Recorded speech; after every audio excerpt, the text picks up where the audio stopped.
Picture a merchant ship in the early 1800s. As you watch from the deck, the heavy coastal mist starts to lift, and suddenly, the massive, untouched forests of New Zealand appear out of the fog.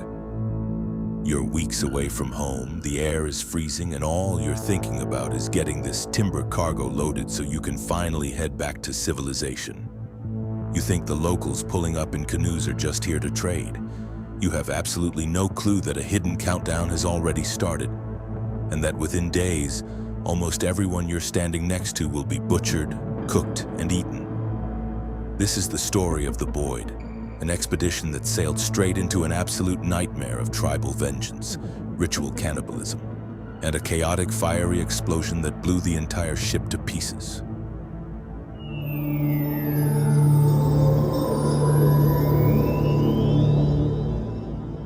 On a misty morning in December 1809, this massive British brigantine slowly drifted into the deep, calm waters of Whangaroa Harbour, located at the northern tip of New Zealand.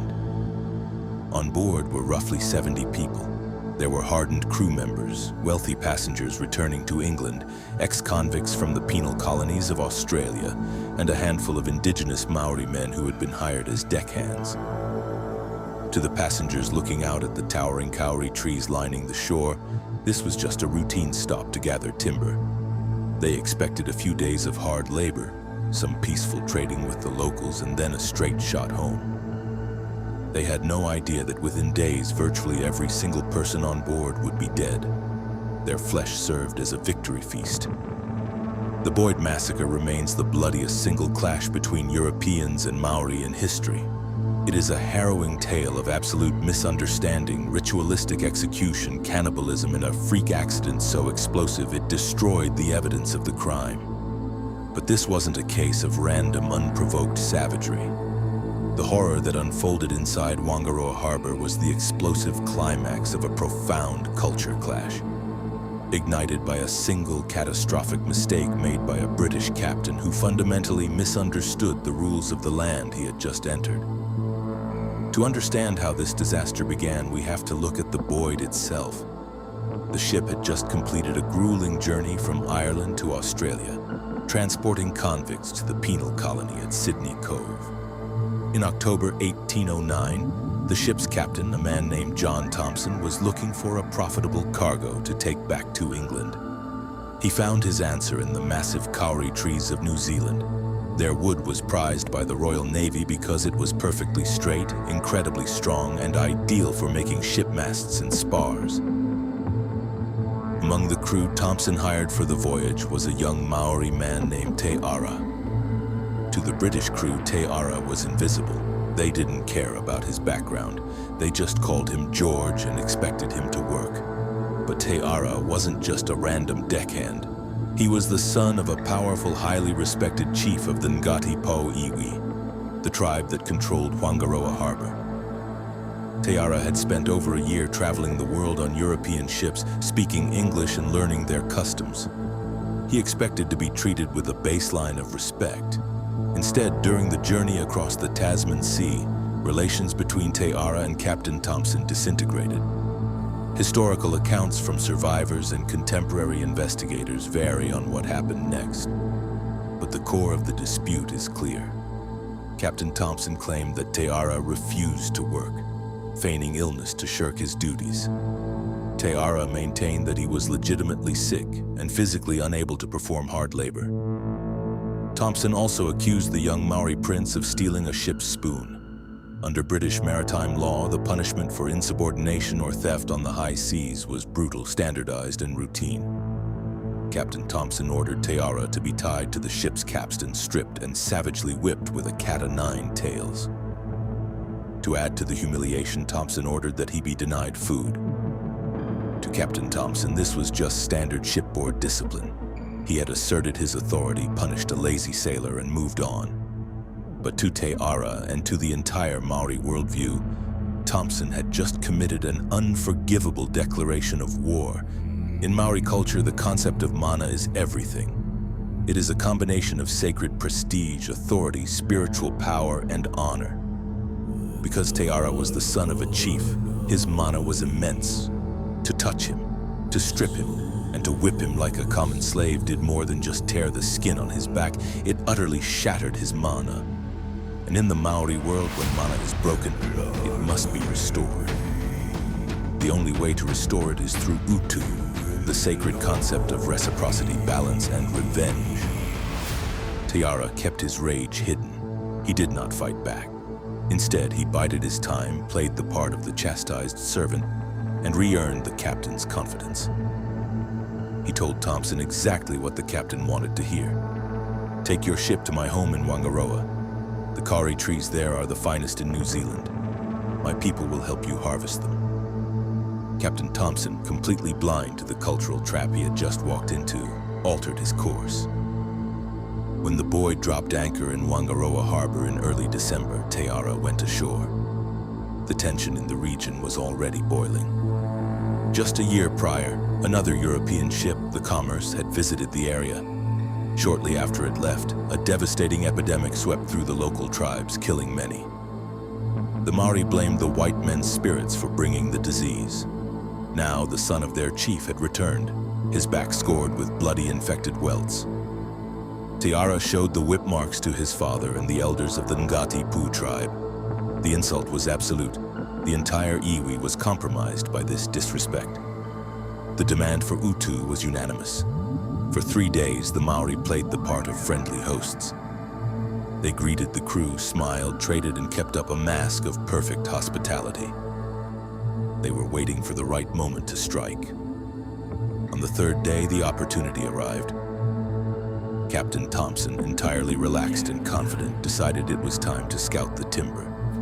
The Maori smoothly invited him and a small shore party to follow their canoes deep into the forest where the best kauri trees grew. Thompson left the safety of the Boyd with 3 shipmates completely unarmed. The moment the British shore party was deep inside the dense New Zealand bush, completely out of sight and out of earshot from the ship, the Maori turned on them. Captain Thompson and his men never stood a chance. They were swarmed, struck down with traditional wooden clubs called patu and stone axes, and killed instantly. But the utu required more than just the death of the captain. The balance had to be entirely restored. The warriors stripped the heavy wool clothing and uniforms off the dead British sailors. As the sun began to set, casting long, dark shadows across the water, a group of Maori warriors put on the blood-stained coats and hats of the dead men. They climbed into the ship's longboat and began rowing back toward the Boyd in the fading twilight. On board the Boyd, the remaining crew and passengers watched the longboat approach. Seeing the familiar uniforms of their captain and crewmates, they assumed the scouting mission had been a success. They threw down the lines and welcomed the disguised figures up the side of the ship. The moment the warriors stepped onto the deck, the mask of hospitality dropped. The officer on watch was cut down before he could scream. Suddenly, dozens of Maori canoes that had been trailing quietly in the dark swarmed the sides of the hull. Hundreds of warriors poured over the bulwarks. What followed was a scene of absolute, unbridled terror. The crew was utterly overwhelmed. Passengers, including women and children, ran frantically across the deck in the pitch black, pursued by warriors wielding clubs and captured iron tools. A few desperate sailors managed to sprint up the masts into the ship's rigging, clinging to the high sails in the freezing night air. From their precarious perches, they were forced to watch the horrific slaughter of their friends and families on the deck below. The ship ran red with blood. By the next morning, the massacre was complete. The Maori towed the plundered hull of the ship further up the harbor toward their tribal village. The corpses, along with the severed limbs of the victims, were taken ashore to the village squares. In accordance with the customs of warfare and the total consumption of the enemy's life force to finalize utu, the bodies of Captain Thompson, his crew, and the passengers were ritually butchered, cooked, and consumed by the tribe. But as the Maori celebrated their victory and began plundering the Boyd's rich cargo, they unsealed a fate they never saw coming. Deep in the hold of the ship lay a massive cache of muskets and heavy barrels of gunpowder. The local warriors were eager to get their hands on European firearms. They dragged the heavy barrels onto the deck, breaking them open. Loose black powder coated the timber, floating into the air. According to historical records, one of the tribal chiefs tried to test a captured musket. He snapped the flintlock mechanism directly over an open barrel of powder. A single spark ignited the loose powder, triggering a catastrophic chain reaction. The entire hold of the Boyd detonated with apocalyptic force. The explosion tore the ship apart, instantly killing dozens of Maori warriors on deck, including Teara's father, the chief. The blast ignited the ship's massive cargo of whale oil, turning the Boyd into a floating inferno. The ship burned to the waterline, eventually sinking into the mud of the harbor, taking its secrets down with it.